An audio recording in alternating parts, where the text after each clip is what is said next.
Haleluya. Baba, katika jina la Yesu Kristo, ninakushukuru kwa ajili ya neema yako. Asante kwa ajili ya siku ya leo tena. Asante kwa ajili ya kuwaleta watoto wako wazuri waje wasikie neno lako. Baba, ninakutukuza na kushukuru. Sichukulii jambo hili kama jambo la kawaida, bali ninaona ni kibali na neema ya ajabu kuniamini kwa habari ya watu hawa. Bwana, katika jina la Yesu Kristo, ninakushukuru mfalme wa amani kwa sababu ya namna ambavyo umeniamini tena. Katika jina la Yesu Kristo, neno hili likageuze maisha ya mtu, neno hili likageuze hatima ya mtu, neno hili likageuze kesho ya mtu kwa jina la Yesu Kristo. Asante Roho Mtakatifu kwa sababu ya uaminifu wako, tukafundisha pamoja, maana wewe ni mwalimu mkuu, katika jina la Yesu Kristo, amen. Amen. Yes, tunaendelea na somo letu tena kwa habari ya msimu mpya kwenye maisha ya mtu, kwa habari ya msimu mpya kwenye maisha ya mtu. Sasa kwenye msimu mpya tuligusia kipengele kwamba msimu mpya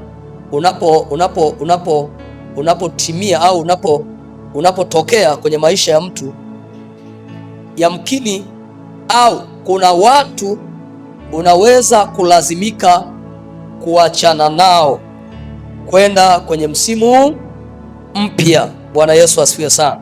Kuna aina ya watu unaweza ukalazimika kuachana nao kwa sababu ya msimu mpya kwenye maisha yako. Tupo sawasawa? Sio kwa ubaya, lakini inaweza ikawa ni kwa ajili ya kuendea huo msimu mpya. Na leo tutaenda kuangalia mifano ya watu ambao kwenye Biblia ulipofika msimu mpya kwenye maisha ya kila mtu, walitengana na kila mtu kuweza kuangalia na kukabili huo msimu mpya kwenye maisha yake.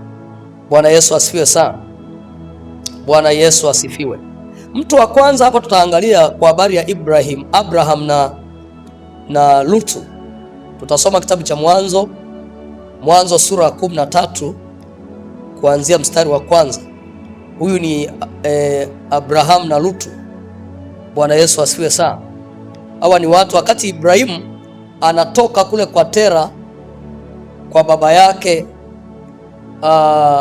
huyu jamaa naye alikuwa na ufahamu, akajiambatanisha naye, anaitwa Lutu.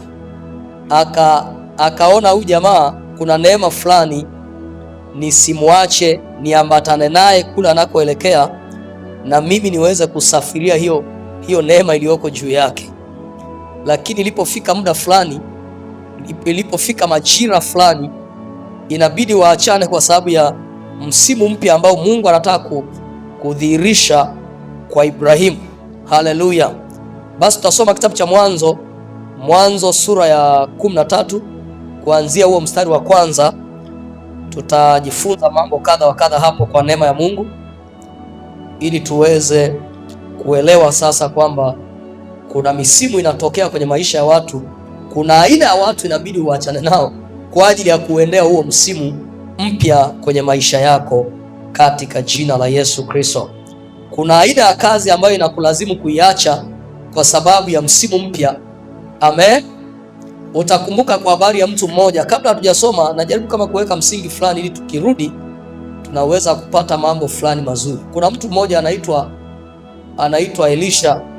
Elisha alikuwa ni mkulima, lakini msimu ulipofika wa kuambatana na Elia, ilibidi aache hiyo kazi ya nini, ya ukulima, ambatana na nani?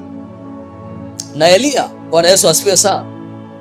Maana yake angeng'ang'ana na ile kazi ya ukulima, asingeweza kwenda kwenye msimu mpya wa kuwa nabii wa Bwana. Bwana Yesu asifiwe. Basi naomba turudi hapo kwenye hiyo Mwanzo 13 tuweze kusoma, tupate mwanga fulani hapo. Anasema, yes, Abrahamu akapanda kutoka Misri, yeye na mkwewe na kila alichokuwa nacho, na Lutu pamoja naye mpaka kusini. Yes. Naye Abrahamu alikuwa ni tajiri. Yes. Ni tajiri sana kwa mifugo. Abrahamu alikuwa ni tajiri sana kwa mifugo, kwa fedha na kwa dhahabu. Haya ni mambo ya muhimu sana. Unaposoma vipengele fulani inabidi udake. Haleluya. Tunaendelea hapo, mtu wa Mungu. Kwa fedha na kwa dhahabu. Akaendelea kusafiri kutoka kusini mpaka Betheli, mahali pale palipokuwapo hema yake ya kwanza kati ya Betheli na Ai. Napo ndipo palipokuwa na madhabahu aliyofanya hapo kwanza, naye Abraham akalitia jina la Bwana hapo. Na Lutu aliyesafiri pamoja na Abraham. Na Lutu aliyesafiri pamoja na nani? Na Abraham. Na Abraham alisafiri pamoja na nani? Na Abraham. Kwenye msimu wa Abraham kutoka wapi? Kutoka kwa Tera. Huu ulikuwa ni msimu kwa Abraham wa kutoka kwa nani? Kwa Tera. Kwa Tera baba yake, kwenda mahali ambapo Mungu anataka aende. Sasa huyu ndugu naye akaona sio vema kumwacha huyu mtu wa Mungu aende zake, na wakati kuna neema fulani ndani yake ambayo nikiambatana naye inaweza kuniangukia. Tunaendelea. Yeye naye alikuwa na makundi ya ng'ombe na kondoo na hema. Yes. Na ile nchi haikuwatosha ili wakae pamoja. Ile nchi haikufanyaje? Haikuwatosha. Haikuwatosha. Ile nchi haikuwatosha. Umeanza kugundua kitu hapo. Ile nchi haikufanyaje? Haikuwatosha. Haikuwatosha. Kwa maana hiyo majira au msimu unalazimisha watu kufanyeje? Bwana Yesu asifiwe sana. Haleluya. Amen. Ile nchi haikufanyaje? Haikuwatosha. Kumbuka Lutu naye alikuwa na vitu vyake na wafanyakazi wake. Abraham naye alikuwa na mali zake na wafanyakazi wake. Na ukiendelea kusoma hapo utakuja kuona, tukiendelea hapo, yes, tunaweza kuendelea tusome ili tupate picha fulani. Anasema na nchi ile haikuwatosha ili wakae pamoja. Na nchi ile haikuwatosha ili wakae pamoja, maana mali zao zilikuwa nyingi. Yes. Hata wasiweze kukaa pamoja. Kukawako ugomvi kati ya wachunga wanyama wa Abraham na wachunga wanyama wa Lutu. Na siku zile Wakanaani na Waperizi walikuwa wakikaa katika nchi. Abraham akamwambia Lutu. Abraham akamwambia nani? Lutu. Basi usiwepo ugomvi na kusihi. Huyu mzee mwenye hekima sana. Isiwepo nini? Ugomvi. Usiwepo ugomvi kati ya mimi na wewe, kati ya wachungaji wangu na wachungaji wako. Maana sisi tu ndugu. Je, nchi hii yote haiko mbele yako? Basi ujitenge nami na kusihi. Hapa ngoja tujifunze kitu. Ukiona mtu mkuu anakuambia wewe unaonaje? Hebu uwe ni mtu makini sana kwenye hayo maeneo. Yaani mtu mkuu wa Mungu akikwambia wewe, hebu angalia tu unachoweza. Bwana Yesu asifiwe. Ndo Ibrahimu anachomwambia nani? Lutu, kwamba bwana, hii ardhi ni kubwa, wewe jichagulie. Bwana Yesu asifiwe. Na Lutu kwa kutokujua akasema, si nimeshapewa ruhusa, si nimeshaambiwa bwana, mimi najichagulia. Bwana Yesu asifiwe. Alipaswa pia arudi amwambie, najua wewe ni mtumishi wa Mungu, naomba unisaidie kuangalia. Haleluya. Amina. Kufundisha, hii ni hekima ya ajabu sana.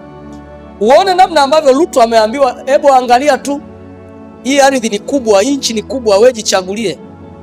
Na yeye hana hata swali, hawezi kuuliza kwamba sasa itakuwaje, labda ile neema iliyokusaidia wewe kutoka kule kwa Tera, sema na mimi, walau zungumza na Mungu wako akusemeshe nielekee wapi.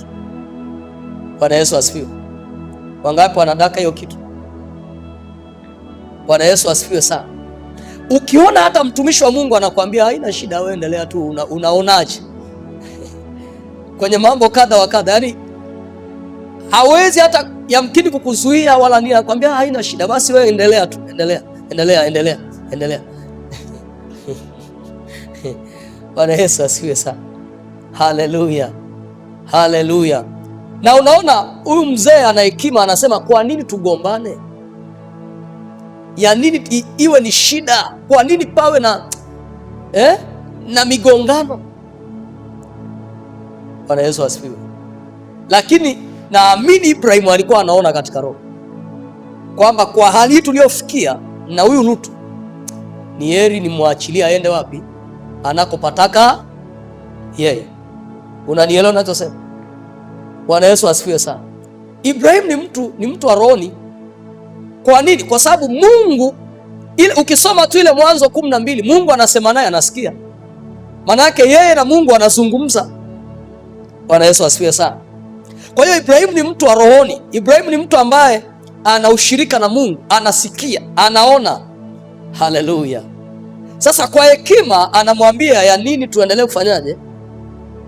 Kwa nini iwe vita? Wewe jichagulie tu, hii nchi ni kubwa. Bwana Yesu asifiwe. Wangapi wamedaka kitu hapo? Haleluya.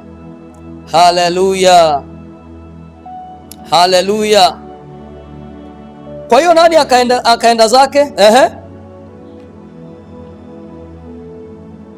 Anasema basi ujitenge nami na kusii. Ukienda upande wa kushoto nitakwenda upande wa kuume. Yes. Ukienda upande wa kuume nitakwenda upande wa kushoto. Hebu soma mstari wa 14 tuone sasa hapa msimu mpya ulipoanzia kwa Ibrahimu. Mstari wa 14. Hiyo Mwanzo 13 mstari wa 14. Anasema Bwana akamwambia Abraham, baada tu ya kufanyaje? Ya kuachana. Mungu anaanza kuzungumza na nani? Na Abraham. Bwana akamwambia Abraham. Mimi najifunza kitu, mtu wa Mungu. Kwa nini Mungu asiseme na Abraham wakati bado wapo na nani? Kuna aina ya mambo Mungu hatakusemesha mpaka umeachana na hao watu, kwa sababu unajua nature ya wanadamu wengi. Mungu akikusemesha unaweza ukashangaa umeshare na huyo mtu kitu, alafu amesikia. Si kama unanielewa? Sasa kwa sababu Mungu ni Mungu ambaye mtunza maagano, anataka akubariki, anataka akuinue. Ni mpaka utakapofika mahala ukaachana nao watu ambao yamkini Mungu akisema bado ukiwa nao, bado upo nao, kama ni kwenye eneo la biashara, kwenye eneo la elimu, hautaweza kwenda mahali fulani. Fikiria kama Lutu angesikia yale Mungu anayesema naye, maana yake angemfuata tena. Bwana Yesu asifiwe sana. Na kadiri anapomfuata angekuwa kizuizi. Kuna mtu anadaka kitu cha kumsaidia mahali hapa. Bwana Yesu asifiwe. Kuna aina mambo, kuna vitu Mungu hawezi sema na wewe mpaka utakapoachana na aina ya watu fulani kwenye maisha yako. Kwa sababu unajua ukiwa uko connected na watu fulani kwenye maisha yako, umeambatana nao, Mungu akisema utashangaa, unawaambia isi leo nimesikia Mungu anasema hivi. Sasa wale watu kwenye ulimwengu wa roho wanaweza akawa ni kizuizi. Utashangaa wanasema eti Mungu amesema naye hivi. Kwani hujakumbuka habari ya Yusufu wakati alipoota ndoto anapowashirikisha ndugu zake? Wanasemaje? Kwa hiyo wewe utatutawala. Kwa hiyo wewe nini walichokifanya? Kamata, tupia kwenye nini? Bwana Yesu atusaidie kuelewa. Kuna mtu anapokea kitu, kuna mtu anadaka kitu, kuna mtu anasaidika. Narudia tena, kuna aina mambo Mungu akiona anataka akupeleka mahali fulani, na kuna aina ya watu umeambatana nao ambao hao watu kwenye ulimwengu wa roho ni kizuizi. Kwa sababu utashangaa tu Mungu, unajua kwenye maongezi mengi unashangaa umetamka, aisee bwana, leo wakati nimelala nimeota ndoto hivi na hivi. Alafu ndo unaowasimulia ni watu ambao wanaweza kufanyaje? Wakiingia na wao kwenye ulimwengu wao wana block. Sasa Mungu kwa sababu ni mwaminifu anasema hapana, mtakaa kimya mpaka utakapotii uachane nao. Ndipo Mungu ataanza kusema, ndipo Mungu ataanza kuzungumza, ndipo Mungu ataanza kuambia, mwanangu, sasa wale ambao walikuwa wakuharibie sasa hivi hawapo. waliotaka kumuua mtoto wamekufa. Sasa inuka, fanya jambo fulani, elekea upande fulani, fanya kitu fulani. Kuna mtu ananielewa sasa? Wangapi wanadaka point hapa? Msimu mpya, Mungu anaangalia hata aina ya watu ambao umeambatana nao. Bwana Yesu asifiwe. Kwenye nini? Kwenye msimu mpya, Ibrahimu anapaswa aweze kuonyeshwa na Mungu mahala pake pa kurithi ahadi ya Mungu, lakini lazima kwanza Lutu afanyeje? Na yeye aanze msimu wake mpya sehemu yake. Bwana Yesu asifiwe sana. Si kama unaelewa ya mama? Ndipo Mungu baada tu ya Lutu kuondoka, Mungu anasema na Abrahamu kwamba sasa nataka nifanye kile ambacho nataka kufanya kwenye maisha yako. Bwana Yesu asifiwe. Haya, tuendelee na hilo andiko hapo. Tuendelee na hilo andiko hapo. Karabasatakapa. Shanda baga. Anasema Bwana akamwambia Abraham alipokwisha kutengana na Lutu, inua sasa macho yako ukatazame kutoka hapo ulipo. Haya, na tufanye hivi kwamba Lutu inaweza ikawa ni biashara fulani ambayo inatakiwa ushifti kwenda msimu mpya. Manake mpaka Abrahamu alipotii kuachana na nani? Mimi nina uhakika Mungu alikuwa anasema na Abrahamu kwamba huyu uliyeambatana naye ni ndugu yako kabisa, najua, lakini kwenye hili kuna kitu hakitatimia, kuna jambo halitaenda, ni mpaka utakapofanyaje? Kwa sababu ile hekima anayoizungumza kwake ni hekima ya kimungu, kwamba Bwana, isiwe shida, ili eneo lote ni kubwa, ajichagulie tu. Na kwa sababu Lutu haelewi, anajua tayari amepewa uhuru, anafanyaje? Anajichagulia. Mungu atusaidie sana. Walau basi hata angemwambia Abrahamu, naomba uniombee kwa Mungu wako anionyeshe ni wapi nielekee wapi, hata aulizi chochote. Mungu atusaidie. Haleluya. Wangapi wanaelewa hii kitu? Wangapi wanadaka kitu? Usipojua kutembea kwenye msimu fulani, Mungu atataka kufanya kitu kipya, lakini kwa sababu ya aina ya watu ulioambatana nao, wanakuwa ni kikwazo Mungu kujifunua, Mungu kuzungumza na wewe. Utakuwa unafunga na kuomba, Baba nisemeshe. Unashangaa kimya. Unaona hapa Mungu amekaa kimya kwa muda fulani, mpaka Lutu anapoondoka kwenye maisha ya nani? Ya Abrahamu. Ndipo Mungu anasema, yaani Lutu ameondoka tu, Mungu anaanza kuzungumza naye, Mungu anaanza kusema naye. Bwana Yesu asifiwe sana. Haleluya, haleluya. Kila aliyekaa kwenye maisha yako kama kizuizi cha Mungu kusema na wewe, kukuonyesha habari ya msimu mpya, kuanzia leo kwa jina la Yesu Kristo, chochote ambacho kimekaa kwenye maisha yako kama kiambaza kinachozuia sauti ya Mungu, kinachozuia Mungu asiseme, kinachofanya Mungu asizungumze na wewe, kinachofanya usiuendee msimu mpya, kwa jina la Yesu Kristo ninakiamuru kitoweke leo katika jina la Yesu Kristo. Haleluya. Tuendelee hapo, tuendelee hapo, tuendelee hapo.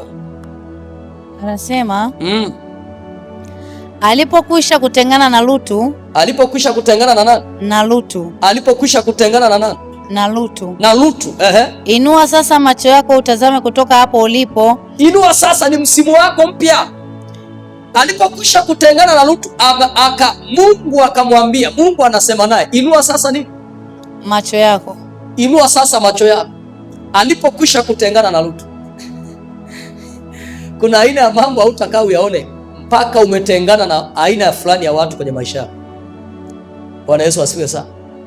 Hivyo hujawahi soma maandiko anasema, ajifanyaye rafiki wengi ni kwa uangamivu wake mwenyewe. Maanake Mungu kwa sababu ni mwaminifu na anataka akupeleke eneo fulani la baraka, hawezi kusema, kwa sababu anajua akisema utawashirikisha, akisema utawaambia, na ukiwaambia tayari wale watu wanaenda wanakaa sehemu fulani, eti fulani anasema yeye ni fulani, eti fulani anasema yeye anataka kwenda mahali fulani, eti fulani anasema yeye ameitwa na Mungu, eti fulani anasema yeye ni mtu mkuu, eti fulani anasema yeye anataka kuanza biashara fulani, eti fulani anasema anataka awe anaenda kuchukua bidhaa China, eti fulani anasema anataka kwenda awe anaenda Uturuki. Hey. Shangaa ulikuwa umepanga mipango, ghafla imevurugwa, kwa sababu kuna aina ya watu Mungu alipokusemesha kitu ulienda kuwashirikisha. Ona hapa, baada tu ya ndugu kuondoka, Lutu kutoka kwenye maisha ya nani? Ya Abrahamu, ndipo Mungu anamuonyesha, anamwambia ona sasa, mahali hapa nitakupa. Maana yake tayari huyu ndugu ameingia kwenye msimu mpya wa kumiliki na kutawala. Bwana Yesu asifiwe sana. Tuendelee hapo. Anasema upande wa kaskazini na wa kusini na wa mashariki na wa magharibi. Maana nchi hii yote uionayo, yes, nitakupa wewe na uzao wako hata milele. Maana yake Lutu angesikia ingekuwa ni vita. Lutu angesikia ingekuwa ni nini? Ni vita. Yaani sasa wewe umepewa hapa pote, mimi ni wapi sasa? Bwana Yesu asifiwe. Haleluya. Hujaiona vita zipo kwa ndugu kabisa, hata wa damu.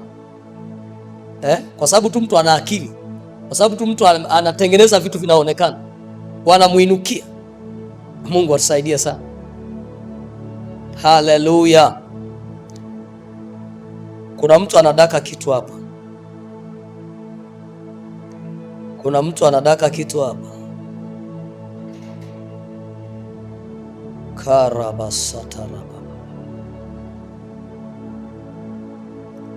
Kwa hiyo Abrahamu hapa tunajifunza kwamba Abrahamu, mlango mpya ulifunguliwa kwa Abrahamu wa kuingia msimu mpya wa ahadi ya nani? Ya Mungu, baada ya kuachana na nani? Baada ya kuachana na Lutu, ndipo mlango mpya ulifanyaje? Ulifunguliwa. Maana yake ule mlango wa kuwa na Lutu ulifanyaje? Ulifungwa. Ipo sawa sawa. Baada tu ya ule mlango wa kuwa na Lutu, walipoachana tayari ule mlango ukafungwa, ule msimu ukafungwa, na hapo hapo akaingia kwenye msimu mpya. Bwana Yesu asifiwe sana. Tupo sawa sawa, watumishi wa Mungu. Ni watu gani kwenye maisha yako ambao umewashikilia? Yaani kuna wakati hata unaota ndoto kabisa wanakuharibia sehemu, lakini bado wewe unakiri, ni rafiki zangu, yaani hawa nipo nao muda mrefu sasa. Yamkini ni kichomi, ni kikwazo kwenye kuendea msimu mpya. Mungu atusaidie sana. Kila unapowashirikisha habari ya mipango mipya, taratibu mpya, ufahamu mpya ulioupata, neema mpya, mafuta mapya, upako mpya, wanainuka. Sasa wewe unataka kuwa unataka kutuzidi. Bwana Yesu atusaidie. Ajifunza kwa Yusufu na ndugu zake. Anasema huyu tukimwacha huyu atatutawala, huyu atakuja kutuzidi. Tumtupe kwenye shimo, alafu tuchukue kanzu yake, tumchinje mwanambuzi, tuweke damu, tukamwambie baba yake kwamba huyu ndugu ameliwa na nini? Na mnyama kali. Mungu atusaidie sana. Kuna mtu ameelewa hii siri hapa? Kwa hiyo ili Abrahamu aweze kuonyeshwa aingie kwenye msimu mpya, mlango mpya ufunguliwe kwenye maisha yake, ni mpaka aachane na nani? Na bwana Lutu. Halo. Sawa, mfano mwingine, kuna mtu wa Mungu mmoja anaitwa Musa. Sasa hii tutaiongelea vizuri. Kwa nini Musa na Yethro? Kwenye Kutoka 18 kuanzia mstari wa kwanza. Ukisoma hii sura yote utaona baba mkwe wake alipomtembelea akiwa amempeleka watoto wake pamoja na mke wake anaitwa Sipora. Wakaongea naye mambo kadha wa kadha. Baadaye Musa na Yethro walipoachana, aliingia kwenye msimu mpya kwenye hiyo Kutoka 19 ya kwenda kupokea nini? Zile sheria. Haleluya. Bwana Yesu asifiwe sana. Maana yake kama baba mkwe wake angeendelea kukaa pale, huwezi kumwacha sasa ukapanda wapi? Mlimani. Utamwachaje baba mkwe wako siku ngapi? Siku 40 za kwenda kukaa mlimani na umemwacha nyumbani. Bwana Yesu asifiwe. Kutoka 18 kuanzia mstari wa kwanza. Musa na Yethro. Haleluya. Andika hivi, Musa aliagana na mkwewe Yethro. Walipofika mlimani, Musa aliagana na nani? Na Yethro mkwewe. Walipofika wapi? Yethro walipofika mlimani, Yethro alifanyaje? Alirudi kwao ili Musa aweze kuingia kwenye msimu mpya wa kupokea sheria za Mungu na kuwaongoza wana wa Israeli kwenda jangwani. Haleluya. Umeandika vizuri. Musa alipoagana na nani? Mkwewe Yethro. Walipofika mlimani, Yethro akarudi wapi? Akarudi kwao. Musa aweze kufanyaje?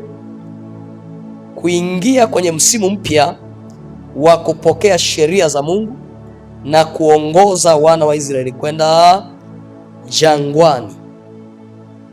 Bwana Yesu asifiwe sana.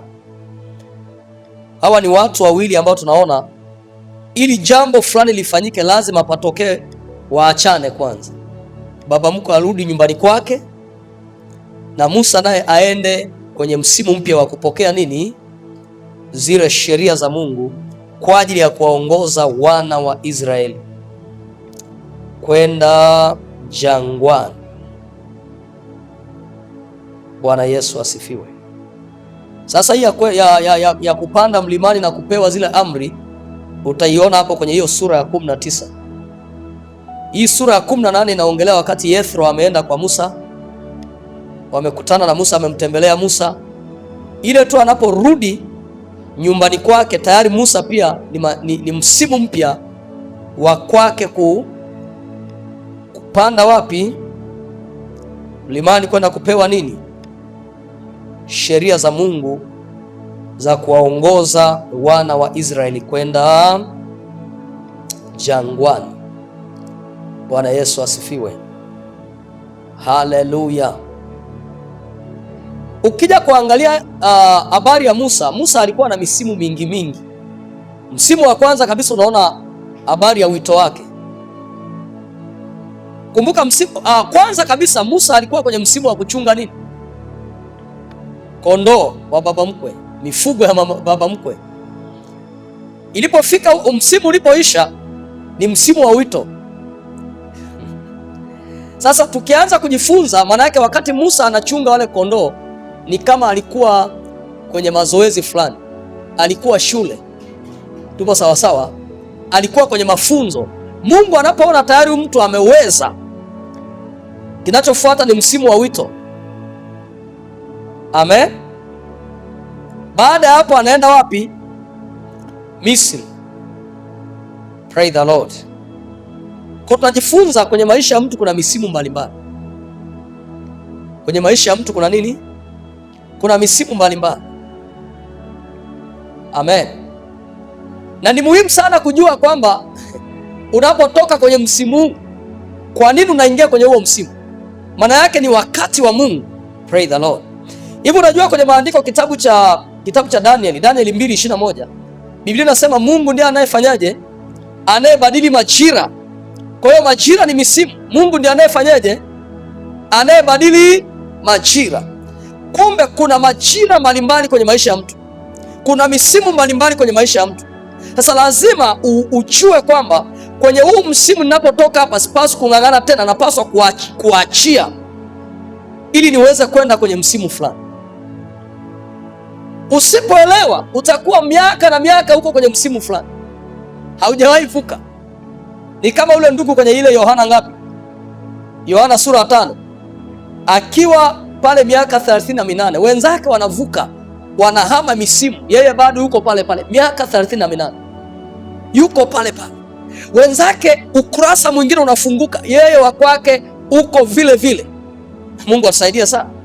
Kwa hiyo usipofika mahala ukajua kwa habari ya misimu mbalimbali kwenye maisha yako, utashangaa yaani miaka na miaka uko kwenye msimu fulani.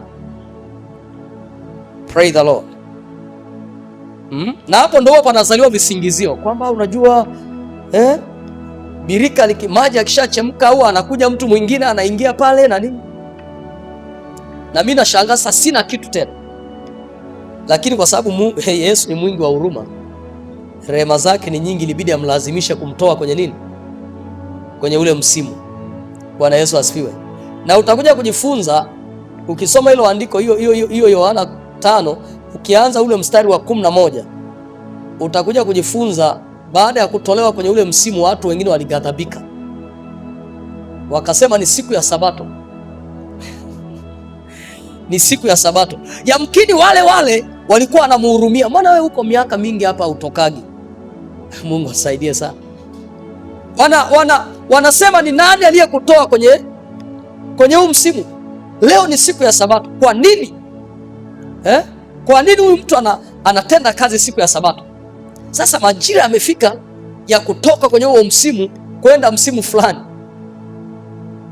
Bwana Yesu asifiwe.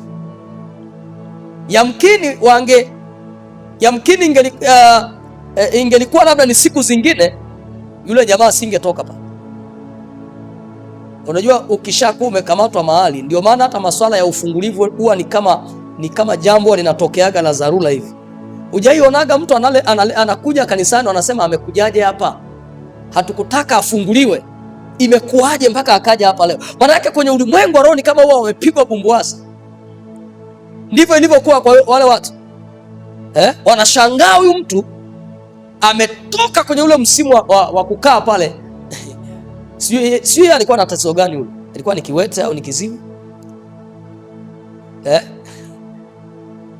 Biblia tu inasema amekuwa na hiyo hali kwa miaka, amekuwa mgonjwa. Sio alikuwa labda ni miongoni mwa viwete au ni kiziwi au ni kipofu. Bwana Yesu asifiwe. Haleluya.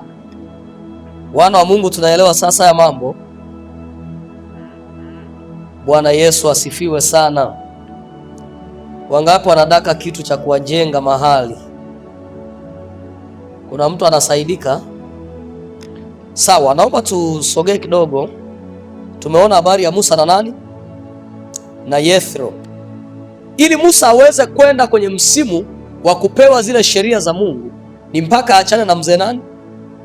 Na mzee Yethro. Arudi nyumbani kwake na Musa aingie kwenye msimu mpya wa kupewa nini? Kupewa zile sheria. Haleluya. Kuna mambo fulani lazima yawe ili uweze kwenda hatua fulani. Bwana Yesu asifiwe sana. Kuna vitu fulani lazima vifanyike. Kuna badiliko fulani lazima lifanyike ndipo uweze kwenda hatua fulani. Nje na hapo utakuwa pale pale. Sasa na mimi sipendi wewe uendelee kukaa kwenye udumavu katika jina la Yesu. Kukaa kwenye msimu ule ule, na wakati Biblia inasema kwa kila jambo kuna wakati na nini na majira. Maana yake kukaa kwenye hali ile ile kwenye msimu ule ule ni sawa na ukurasa mmoja uko vile vile. Haujawahi kufanyeje? Kufunguliwa ukurasa mwingine. Yaani sawa na mtoto tangu alipozaliwa hajawahi kutembea, hajawahi kutambaa, hajawahi wala hajawahi ota meno. Hajawahi kuingia kwenye misimu mbalimbali kwenye maisha yake. Sasa sitakuwa ni kituko.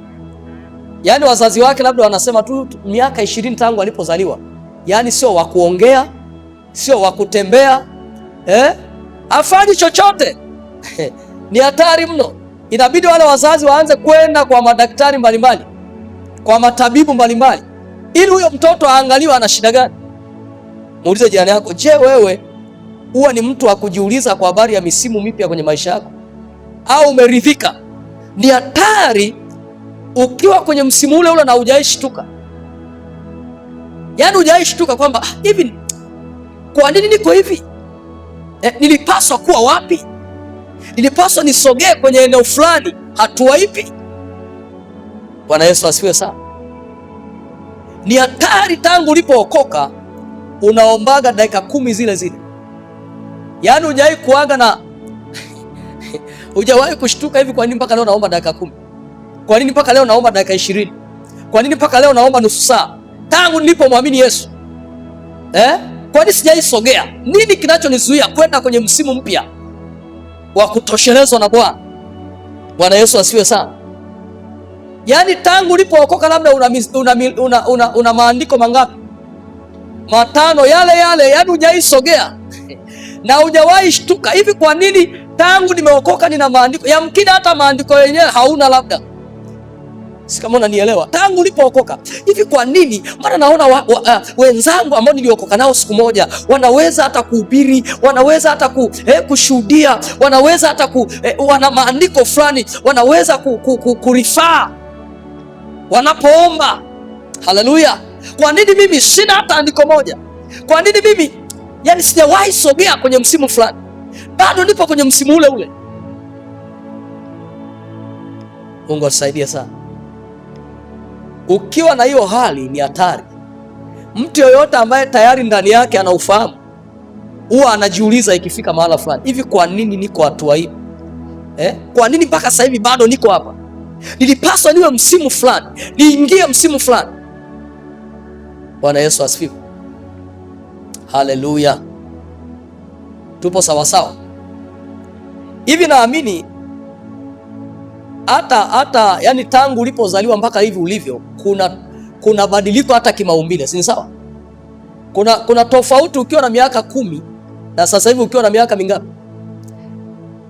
Maumbile yako ukiwa miaka 10 umri wako na leo ni tofauti. Maana yake umetoka misimu mbali.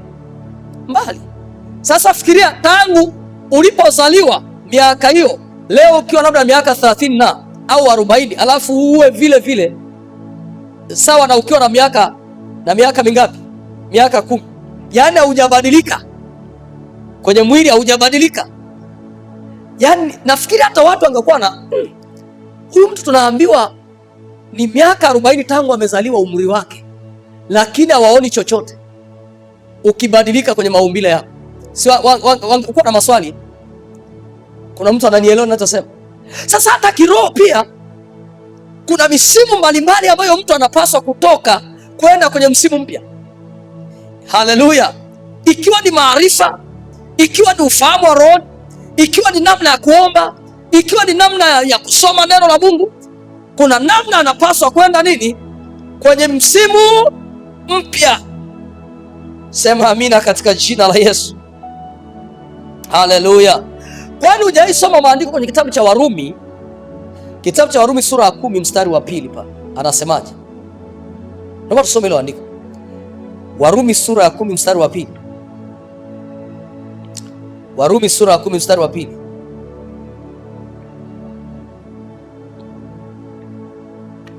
Warumi sura ya 10 mstari wa 2.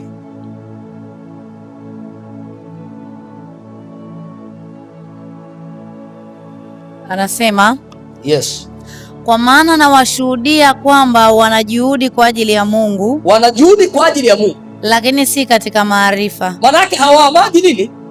Misimu. Ni kweli anachosema, walianzia katika udogo, walipaswa wafike mahala fulani wahame, waingie kwenye msimu mpya unaoitwa msimu wa nini? Bidii katika nini? Katika maarifa. Haleluya. Huu ni msimu kabisa. Ni kweli siku ulipookoka, Paulo anasema nikiwa mtoto naliongea kama mtoto mchanga, nalifikiri kama nani. Lakini hakupaswa kuishia pale. Hakupaswa kuishia pale.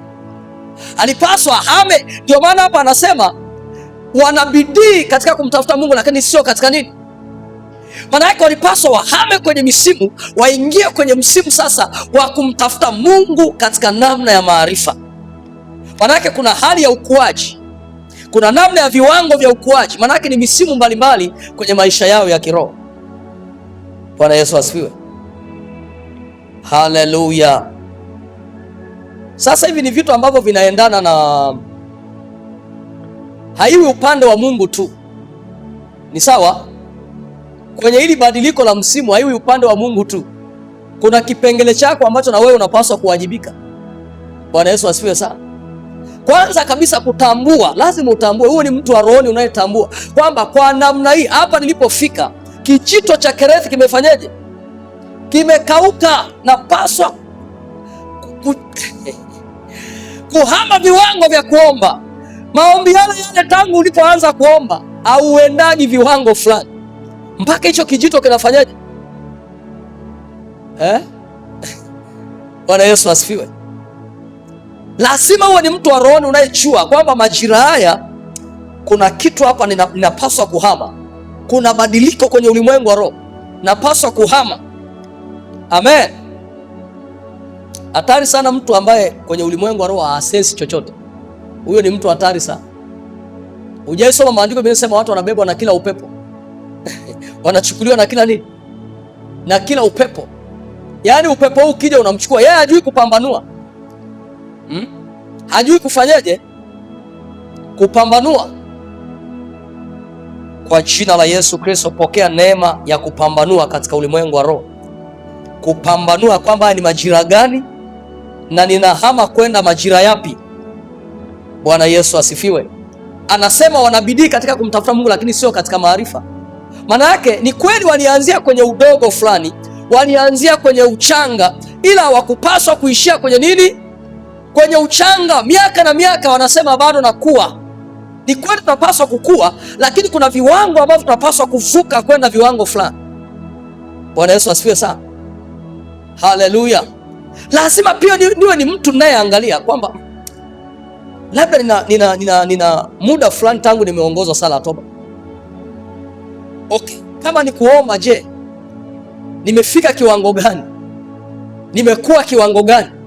Kama ni kusoma Biblia, kusoma neno la Mungu, nimekuwa kiwango gani? Kwamba nihame hapa niingie kwenye msimu fulani. Kama ni kufunga, bado tunang'ang'ana na masaa 12. Au nimehama kwenye msimu naweza walau masaa 24. Kwa neema ya Mungu. Bwana Yesu asifiwe sana. Manake tayari huyu mtu ni mtu ambaye anahama misimu kwenda misimu fulani. Hajang'ang'ana kwenye msimu ule ule. Mungu atusaidie kuelewa. Bwana Yesu asifiwe. Kuna mtu anapata kitu cha kumjenga wana wa Mungu. Kuna mtu anasaidika mahali fulani. Karabasotaka yabagadush. Wanabidii katika kumtafuta Mungu lakini sio katika nini? Kwa hiyo kadiri walivyobaki pale pale kwenye msimu ule hawawezi kwenda msimu mpya. Kwa sababu hawana maarifa ya kuwapeleka wapi? Kwenye msimu mpya. Kumbuka nilisema kwenda kwenye msimu mpya ni eneo ambalo linahusisha pia maarifa mapya. Linahusisha ufahamu mpya. Linahusisha namna ya akili mpya, mipango mipya. Bwana Yesu asifiwe sana. Na unapoona mtu hana maarifa, ndivyo ambavyo anabaki pale pale, kwa sababu maarifa huwa yanamuonyesha mtu afanyeje. Aendeni, atembeeje. Bwana Yesu asifiwe sana. Apiteje. Mtu asiyekuwa na maarifa, kwenye maandiko anasema watu wasiojua hutembea wapi? Gizani. Kwenye ile Zaburi 82 mstari wa 5 anasema hawajui wala wafahamu. Utembea wapi? Na ndivyo ambavyo misingi imefanyaje. Kwa hiyo kutokuwa na maarifa kunamfanya mtu asihame kwenye ule msimu aliopo, abaki pale pale. Yuko pale pale. Mungu atusaidie sana. Hivi hujaionaga watu, mtu wa miaka mingi anaangukaga mapepo? Yaani uko kanisani miaka labda hata 20 anaanguka nini? Maana yake ule mtu hakui kiroho. Hakui kiroho. Ukimfuatilia utagundua yuko vile vile, yani hana andiko wala nini. Hakui kiroho. Kwa hiyo mapepo yanajua kabisa pale hakuna kilichoongezewa. Hakuna kilichozidishwa ili kitufanye sisi tusiingie. Kinachoweza kutuzuia tusiingie pale hamna. Mungu atusaidie sana. Yaani hamna mapambo yote yaliyowekwa mle, hamna neno, hamna maombi. Hamna maarifa ya neno. Kuna mtu ananielewa? Kwa yule mtu miaka na miaka atakuwa yanajua hapa ni nyumba yetu. Pale ni nyumba yetu. tunaenda kuingia kirahisi kabisa, kwa sababu yule mtu hajawa na maarifa. Yule mtu, unajua, ngoja nikwambie siri ya ajabu sana. Shida sio kuombewa. Kuombewa ni sehemu ndogo sana. Baada ya maombezi unajilisha kiasi gani ili kukuhamisha kutoka kwenye huo msimu uliopo kwenda kwenye msimu mwingine, kwenda kwenye msimu unaoitwa msimu wa mamlaka. Anasema, tazama nimewapa mamlaka ya kufanyaje? Ya kukanyaga nge na nini na nyoka. Kwa hiyo huo ni msimu. Bwana Yesu asifiwe sana. Huo ni msimu wa kuwa na mamlaka. Mwanzo alikuwa anakupiga. Right now wewe umeshahama kwenye msimu fulani wa kuonewa, tayari upo kwenye msimu fulani wa mamlaka. Wewe ndio unaye wakongoli, wewe ndio unaye wapiga. Ukiamua leo na waadabisha kwa viboko na wacharaza, kwa sababu umehama nini? Umehama msimu, umeingia kwenye msimu fulani wa mtu mwenye mamlaka roho. Lakini haukuanzia hapo. Sasa tunajifunza hapa kwa namna ambavyo lazima tufike mahala pa kuhama nini? Misimu. Bwana Yesu asifiwe. Haleluya. Tuko sawa sawa. Muulize jirani yako, unaelewa haya mambo mazuri haya ya kuhama misimu? Kuna vitu lazima uviache uhame nini? Msimu. Kuna aina ya tabia lazima uziache ili uhame nini? Msimu. Bwana Yesu asifiwe. Kwani hujawahi soma maandiko kwenye kitabu cha Zaburi sura ya 1 mstari wa 1 mpaka wa 2? Anasemaje? Soma hapo. Soma hilo andiko hapo uone kuna kitu kizuri sana. Kariabusata kapaya. Kariamanda rabusata kapa. Shanda gadabala gadush. Shibranda gadabala gadush. Zaburi sura ya 1 mstari wa 1 mpaka wa 2. Randa kayada bala gadush kayama. Karada badush dana makadish ana mandu kuyama sana. Yes, twende hapo. Anasema bali sheria ya Bwana ndiyo impendezayo. Mstari wa kwanza, kuanzia mstari wa kwanza. Mstari wa kwanza anasema heri mtu yule asiyekwenda katika shauri la wasio haki. Maana yake ni maamuzi yeye mwenyewe anayafanya. Heri mtu yule kwenda katika shauri la wasio haki. Asiyekwenda, yaani ni wewe mwenyewe unaamua kwenda, kwamba kwenye huu msimu naamua kuhama, naamua kutoambatana na watu wasio nini? Wasio haki. Mimi mwenyewe naamua kutoambatana nao na kuendea msimu fulani. Wala kusimama katika njia ya wakosaji. Yes. Wala kuketi barazani pa wenye mizaha. Ni yeye mwenyewe, hajalazimishwa kwamba Mungu amemshikia kiboko, leo sitaki ukae barazani kwa watu wenye mizaha, leo sitaki kuambatana na waovu. Ni yeye mwenyewe anaamua, kwa sababu mwanadamu, mtu amepewa maamuzi, kuchagua kwamba ni mimi mwenyewe naamua kutokuambatana na watu ili niweze kwenda kwenye msimu fulani. Sasa fikiria huyu mtu akiwa ameambatana na watu, atatoka kwenye huo msimu zaidi sana watamrudisha arudi tena kwenye uovu. Mungu atusaidie sana. Yaani akiendelea kuambatana nao zaidi sana watamrudisha kwenye huo msimu wa uharibifu, kwenye msimu wa uovu, kwenye msimu wa dhambi, na wakati tayari alishaokolewa. Kwa hiyo ni mtu aliyeokolewa anaamua yeye mwenyewe kuhama kwenye misimu. Haleluya. Malizia mstari wa 2. Malizia mstari wa 2. Bali sheria ya Bwana ndiyo impendezayo, na sheria yake huitafakari mchana na usiku. Ameamua kwenda msimu mpya kwa kuitafakari sheria ya nani?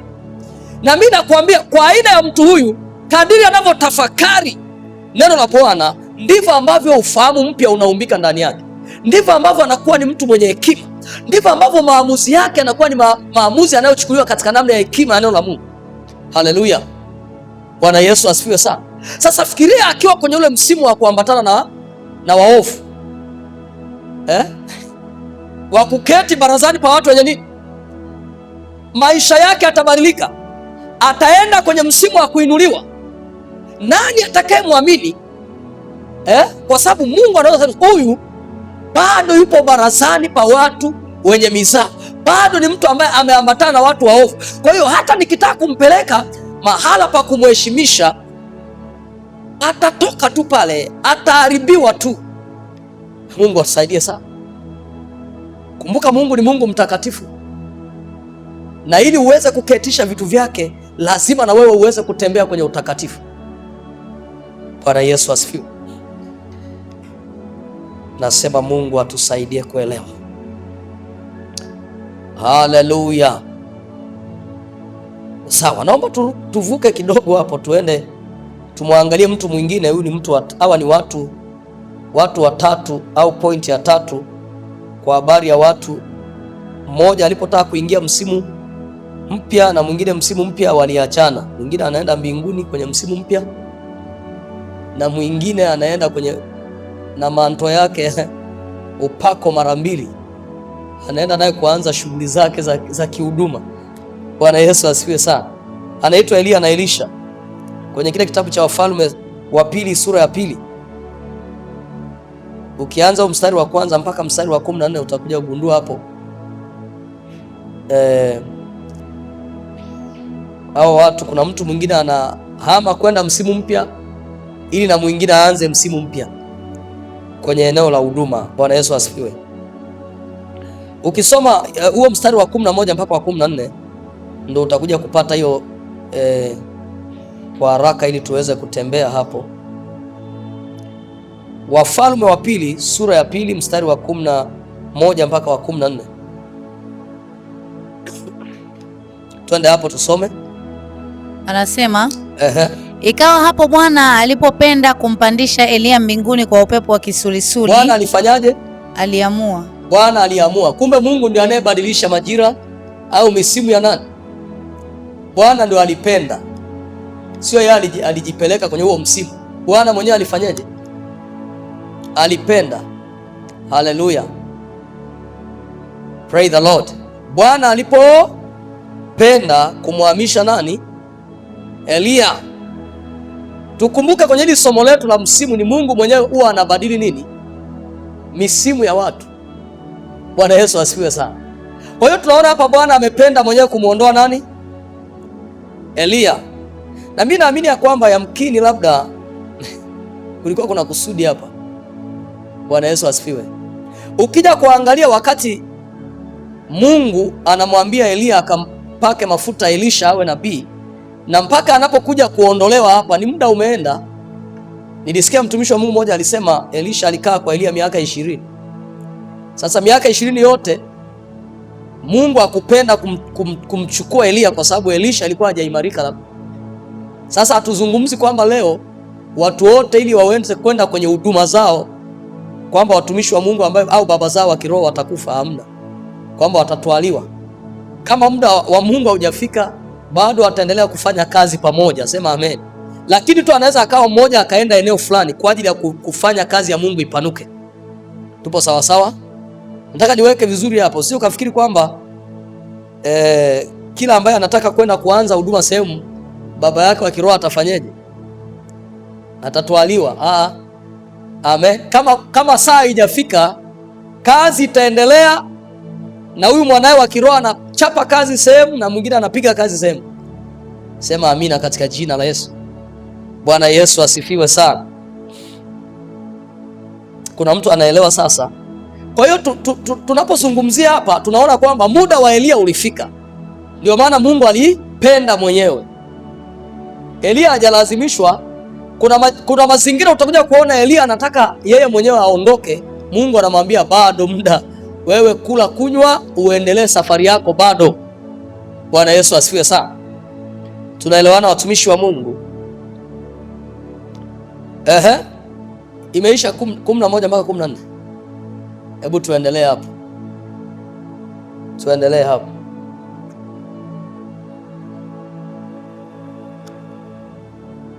Ilikuwa ni 11 mpaka 14.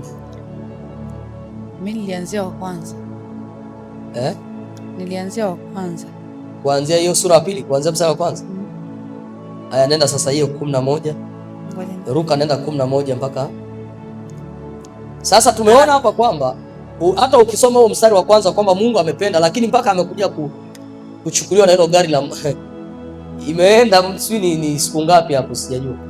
Anasema ikawa walipokuwa wakiendelea mbele na kuongea, tazama kukatokea gari la moto. Katokea nini?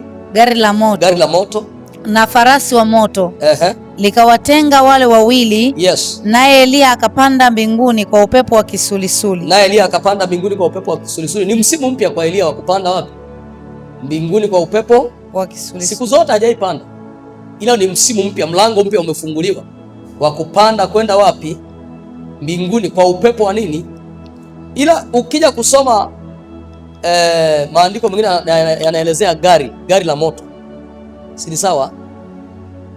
Mayo magari yapo yanakuja kuwachukua wana wa Mungu saa zao zikiisha, siku zikiisha duniani, hilo gari linakuja. Bwana Yesu asifiwe. Yapo hayo mbinguni, hayo magari haleluya. Ingawa utawaona labda malaika ndo wanakuja hapo. Mtu anaweza akasema nimeona watu wamekuja kunichukua wamevaa hivi na hivi labda atamuona Yesu, lakini hapa tunaona upepo wa kisulisuli. Ila ukisoma Biblia ya Kiingereza inaelezea habari ya gari, amen, inaita sini chariot. Gari la moto limekuja kumchukua nani? Pepo wa kisulisuli. Endelea hapo, endelea hapo, tuguseguse. 12 anasema naye Elisha akaona akali, baba yangu. Yes. Akalia, baba yangu. Gari la Israeli na wapanda farasi wake. Yes. Umeona ni gari. Upepo gari. Gari hapo tumeona ni gari la nani? La Israeli na wapanda farasi wake. Sasa ukisoma tutakuja kufafanua siku nyingine kwa habari hayo magari na wapanda farasi. Ukija kufuatilia hapo kale kulikuwa kuna namna fulani, tutakuja kufafanua siku nyingine, Mungu akitupa neema. Anasema yes, asimuone tena kabisa. Akashika mavazi yake mwenyewe akayararua vipande viwili. Ndiyo. Kisha akaliokota lile vazi la Eliya lililomwangukia. Akarudi akasimama katika ukingo wa Yordan. Yes. Akalitoa lile vazi la Eliya lililomwangukia. Unaona, utajifunza kitu wakati wanaenda na Eliya. Elisha sio yeye anayepiga maji, lakini baada tu ya kuachana na baba yake tayari na yeye ameingia kwenye huduma sasa, ana mamlaka sasa. Tupo sawa sawa, na yeye anatumia kodi zile kupiga nini? Kupiga maji mto Yordan. Bwana Yesu asifiwe. Sasa tunajifunza kitu hapa. Baada ya Eliya kuondoka, Elisha anaingia kwenye huduma, naye ni msimu wake mpya wa kuanza kazi ya Mungu. Bwana Yesu asifiwe. Tupo sawa sawa. Kwa hiyo kila mtu hapa ameingia kwenye nini? Kwenye msimu mpya. Eliya ameingia kwenye msimu mpya wa kwenda huko kushandarize na Bwana. Elisha naye ameingia kwenye msimu mpya wa kupiga kazi. Haleluya. Sijui kama baadaye Elisha alipoondoka naye alimkuta huko baba yake, akawa anapiga story huko hakuna andiko linalosema hivyo, lakini mimi najaribu tu kuongelea kwamba yamkini alimkuta huko. Vipi, tangu ulipokuacha kazi iliendaje? Haleluya. Ulikutana nani? Yezebeli. Hatuzuii kufikiri hatuzuiwi. Haleluya. Vipi Yezebeli, maisha yaliendeleaje? Nini? Wale wana wa manabii leo kuachia madarasa yaliendaje? Bwana Yesu asifiwe sana. Praise the Lord. Tunajifunza kitu hapa, lakini tunakuja kuona kwenye maisha ya Elisha kuna misimu fulani ambayo Elisha alikutana nayo. Msimu wa kuacha nini? Msimu wa kuacha nini? Wa kuacha jozi za ng'ombe na kuambatana na nani? Na Elia. Ule ulikuwa ni msimu kwake, ni msimu mpya, na kiukweli yamkini haikuwa rahisi kuacha. Inachukua maumivu. Kuna maumivu kwenye kuacha baadhi ya vitu unapotaka kuingia kwenye msimu mpya. Kumbuka zile jozi 12 ni ng'ombe wengi.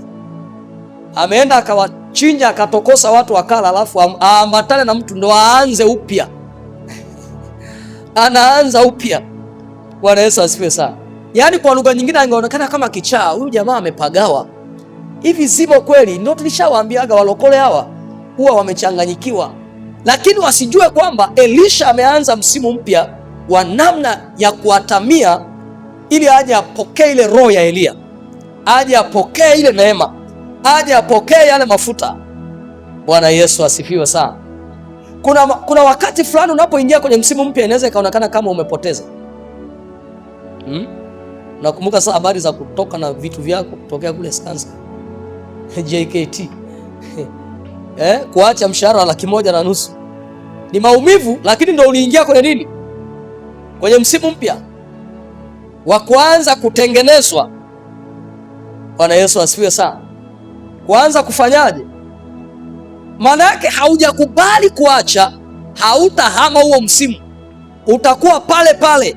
Maana yake ile roho ya Elia isingemwangukia, lile vazi la Elia asingelipata. Angefahamika kama Elisha mkulima, na sijui kama tungemfahamu kwenye Biblia hii, si kama hata angesomeka. Leo hii tunaona ni nabii wa Mungu ambaye alitembea kwenye upako kwa sababu ya namna ya kukubali kuacha, kutoka kwenye ile msimu wa kama mkulima na kuhama kwenda kwenye msimu mpya wa kuambatana na mtumishi wa Mungu Elia. Na mwisho wa siku alipokubali kwenda kuambatana naye kwa muda wa kutosha kabisa, na yeye anakuwa mtu ambaye wanaweza kuuliza kabisa, hivi kwenye huu mji hamna hata mtu? Wanasema yupo Elisha aliyekuwa anamnawisha Elia. Haleluya! Kwa sababu kila alipokuwa anaenda Elia yupo, yeye ndo anayemnawisha mikono. Elia labda akialikwa kwa wafalme, siku labda wamekaribishwa kutembelea ikulu, Elisha naye yupo. Bwana Yesu asifiwe sana. Ndio protoko wake kwa muda wa kutosha. Tuko sawa sawa? Sasa unaona namna ambavyo watu wanahama kwenye hiyo misimu, sio kitu kidogo, ni kama maumivu fulani, lakini baadaye huwa kuna kicheko, kuna furaha. Utakutana na watu wanakuambia yani aisee, tuliona kama umepotea, tuliona kama umepoteza, yani tuliona kama wewe umechanganyikiwa. Huwa ipo hiyo. Bwana Yesu asifiwe sana.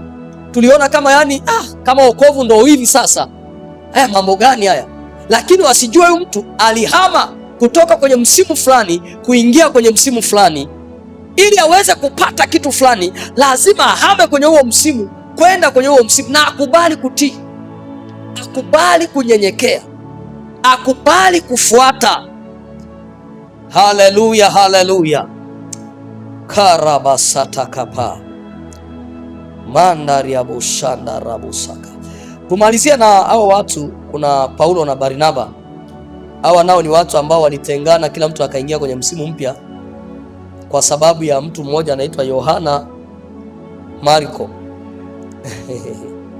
Huyu jamaa alisababisha watu waachane, lakini kila mtu alipohama walienda kufanya tu, yani kazi ya Mungu ilipanuka. Kila mtu alienda upande fulani, mwingine akaenda upande fulani, kazi ya Mungu ikaenea mahali. Bwana Yesu asifiwe. Haleluya. Tutasoma Matendo ya Mitume, Matendo ya Mitume sura ya 15 mstari wa 36 mpaka 41. Matendo ya Mitume 15 mstari wa 36 mpaka 41. Hawa ni watu ambao Paulo na Barnaba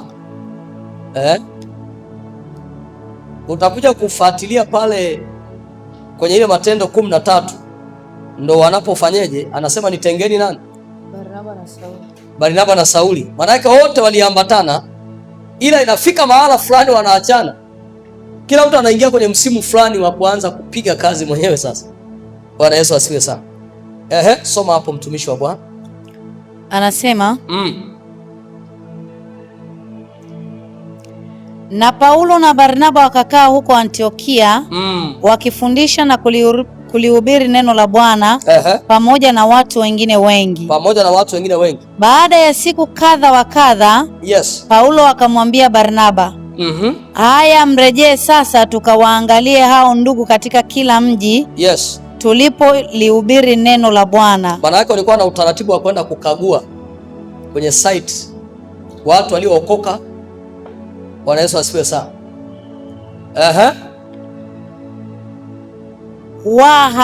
Wa hali gani? Wanaendeleaje kiroho?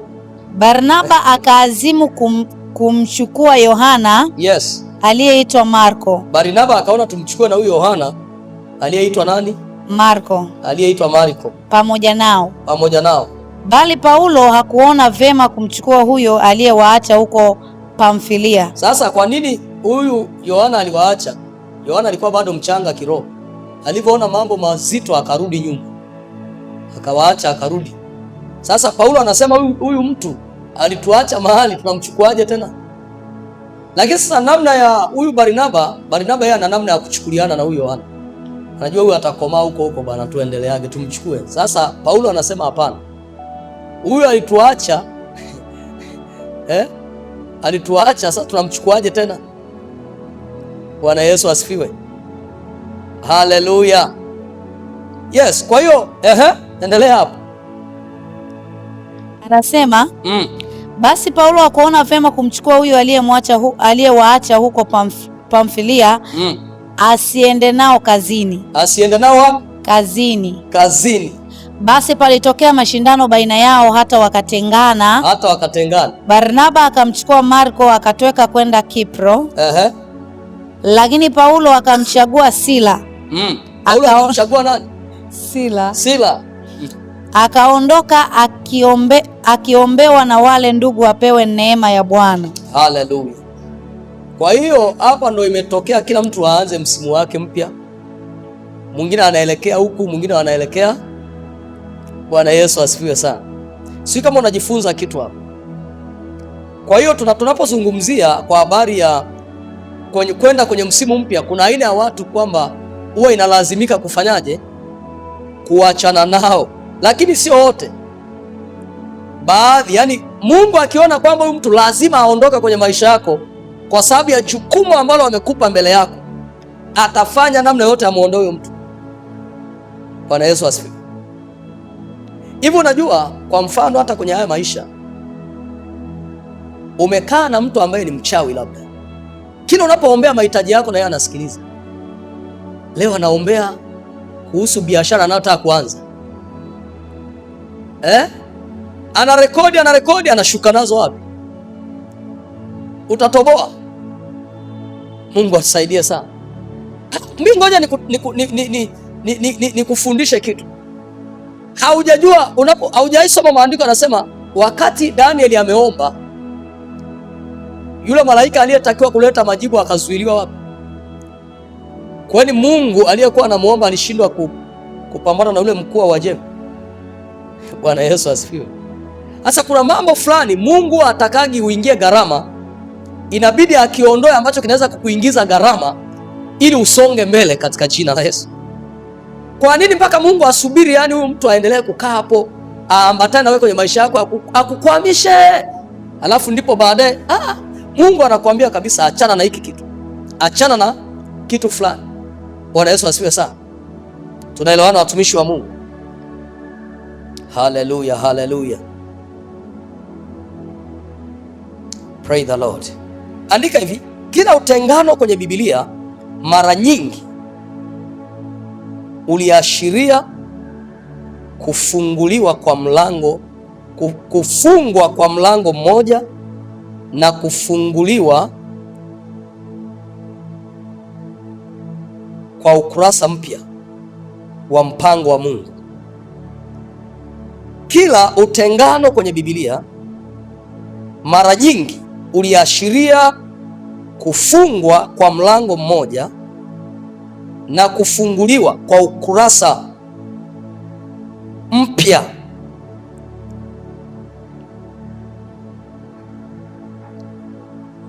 Haleluya. Kwa mpango wa nani?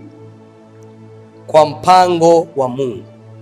Yaani ukiona Mungu anabadili majira ya mtu, anabadili msimu wa mtu, kuna kitu anakifunga na anafungua mlango mpya. Bwana Yesu asifiwe sana. Tunaelewana watumishi wa Mungu? Praise the Lord. Tutasoma Danieli 2:21. Tusoma Danieli 2:21. Danieli 2:21. Danieli 2:21.